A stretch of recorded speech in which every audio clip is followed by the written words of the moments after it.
പിതാവിൻ്റെയും പുത്രൻ്റെയും പരിശുദ്ധാത്മാവിൻ്റെയും നാമത്തിൽ ആമേൻ. ദിവ്യകാനീശയിൽ ഏറ്റവും സ്നേഹമുള്ളവരെ, എൻ്റെ പൗരോഹിത്യ ജീവിതത്തിലെ മറക്കാനാവാത്ത ഒരനുഭവം നിങ്ങളുമായിട്ട് പങ്കുവയ്ക്കുന്ന ഇപ്രകാരമാണ്. ജീവിതത്തിലെ വ്യത്യസ്ത രീതിയിൽ സ്വഭാവങ്ങളുള്ള നല്ല ഒരു കുടുംബം. ആ ഭാര്യയ്ക്കൊരു സ്വഭാവം, എന്നാൽ അതിൽ നേരെ വ്യത്യസ്തമായ സ്വഭാവമായിരിക്കും ഭർത്താവിൻ്റേത്. ഭാര്യ എല്ലാ കാര്യങ്ങളിലും ശ്രദ്ധിക്കുമെങ്കിലും ദൈവികമായ കാര്യങ്ങളിൽ ഭർത്താവിനെ പോലെ താല്പര്യം ഉണ്ടാകാറില്ല. കുടുംബത്തിൻ്റെ പശ്ചാത്തലം കൊണ്ടായിരിക്കാം അങ്ങനെയൊക്കെ സംഭവിച്ചത്. എന്നാൽ ഭർത്താവാകട്ടെ കൂടുതൽ ദൈവവിശ്വാസത്തിലെ ദൈവസ്നേഹത്തിലെ ആഴത്തിൽ വളർന്ന് മുമ്പോട്ട് പോയ വ്യക്തി. വിവാഹിതരായി കുറച്ചാൾ കഴിഞ്ഞപ്പോഴേ ഈ ഭാര്യയുടെ സ്വഭാവം മാറുന്നതിന് വേണ്ടി ഭർത്താവ് എപ്പോഴും ഭാര്യയോട് പറയുമായിരുന്നു, നമുക്കിഷ്ടം പോലെ പണമുണ്ട്, അതിൽ നീ ഒരു കാരണക്കാരിയുമാണ്, നിന്റെ കുടുംബവും അതിനെ സഹായിച്ചിട്ടുണ്ട്, പക്ഷെ സമ്പാദിച്ചു കൂട്ടിയവയൊക്കെ ഒരു നിമിഷം കൊണ്ട് നമുക്ക് തീർന്നു പോകാം, അതുകൊണ്ട് നമ്മൾ കൂടുതൽ ദൈവത്തിൽ ആശ്രയിച്ച് മുൻപോട്ട് പോകണമെന്ന്. അത് പല പ്രാവശ്യം ഈ ഭർത്താവ് ഭാര്യയെ ഓർമ്മിപ്പിക്കും. പക്ഷെ ഭാര്യ അത്രമാത്രം പ്രാധാന്യം അതിന് കൊടുത്തിരുന്നില്ല.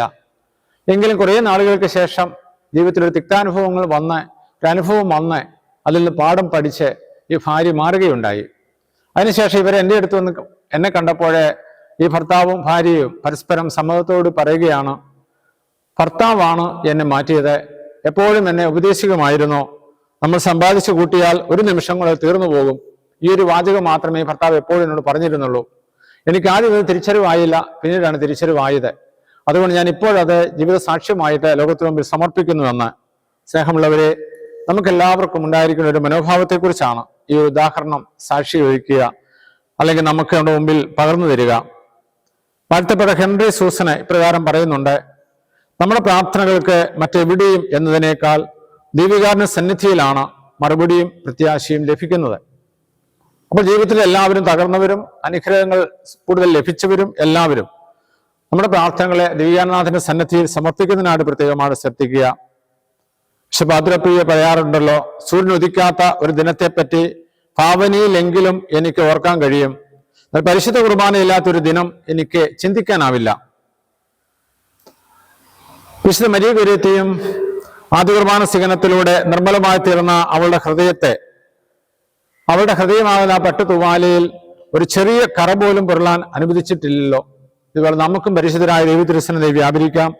ഫിലിപ്പിയർക്കുള്ള ലേഖനം 2-ാം അധ്യായം 2-ാം തിരുവചനം, നിങ്ങളുടെ ഒരേ കാര്യങ്ങൾ ചിന്തിച്ചുകൊണ്ട് ഒരേ സ്നേഹത്തിൽ വർത്തിച്ച് ഒരേ ആത്മാവും ഒരേ അഭിപ്രായവും ഉള്ളവരായി എൻ്റെ സന്തോഷം പൂർണ്ണമാക്കുവിൻ.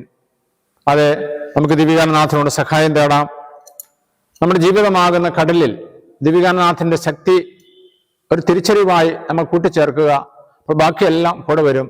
ആ വിശ്വാസം നമ്മളെ ശക്തിപ്പെടുത്തും. അത് അനുഗ്രഹമായിട്ട് മാറട്ടെ.